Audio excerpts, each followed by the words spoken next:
พนักงานกระทรวงวัฒนธรรมและท่องเที่ยวได้จัดกิจกรรมแข่งขันกีฬาเพื่อสร้างขบวนการต้อนรับกองประชุมใหญ่องค์คณะภาคกระทรวงวัฒนธรรมและท่องเที่ยวครั้งที่ 6ที่จะได้ไขขึ้นในม.นี้ให้มีบรรยากาศฝุดฟื้นและมีความหมายความสำคัญ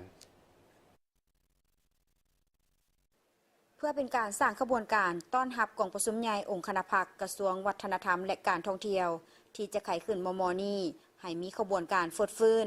ในวันที่ 13 กันยาผ่านมาที่สนามกีฬากุดไล่พนักงานอ้อมข้างกระทรวงวัฒนธรรมและการท่องเที่ยวได้พร้อมกันสร้างขบวนการกิจกรรมการแข่งขันกีฬาเป็นต้นแมนกิจกรรมคาบบวงตักปิงปองใส่กระตากิจกรรมเอามะเขือมัดใส่แอวแล้วตีมักนาวกิจกรรมตีมักแร่และเตะบานซ้ายมิตรภาพสร้างขบวนการในครั้งนี้แม่นมีความหมายความสำคัญและเห็นให้มีบรรยากาศอันฟดฟื้นเพื่อต้อนรับกองประชุมใหญ่ของกระทรวงและสร้างขบวนการแข่งขันกีฬาเพื่อสุขภาพหัดแน่นความสามัคคีซึ่งกันและกันภายในเพื่อคำนับรับต้อนกองประชุมใหญ่องค์คณะภาคกระทรวงวัฒนธรรมและการท่องเที่ยวครั้งที่ 6ที่จะไขขึ้นในม.นี้เจ้าการจัดกิจกรรม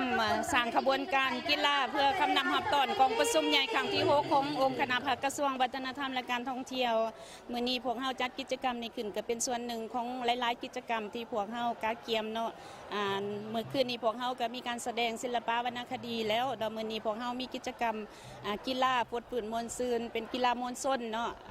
แสดงออกถึงความสามัคคีหักแพงของบรรดาน้องพนักงานทั่วกระทรวงของพวกเฮาเนาะและก็พวกเฮาก็ยังมีกิจกรรมอื่นๆที่กาเกียมให้แก่ปกประชุมใหญ่ของพวกเฮาซึ่งในหันก็จะมีกิจกรรมของการประดับประดาตกแต่งอนามัยสถานที่ต่างๆตามสำนักงานองค์การแล้วก็จะมีกิจกรรมสร้างหูเงาสารคดีผลงาน5 ปีของกระทรวงวัฒนธรรมและการท่องเที่ยวที่พวกเฮาญาติมาได้แล้วก็พวกเฮาเตรียมความพร้อมโดยรวมแล้วก็มีความพร้อมสำหรับการก้าวเข้าสู่กองประชุมใหญ่ครั้งที่ 6ของกระทรวงพวกเฮา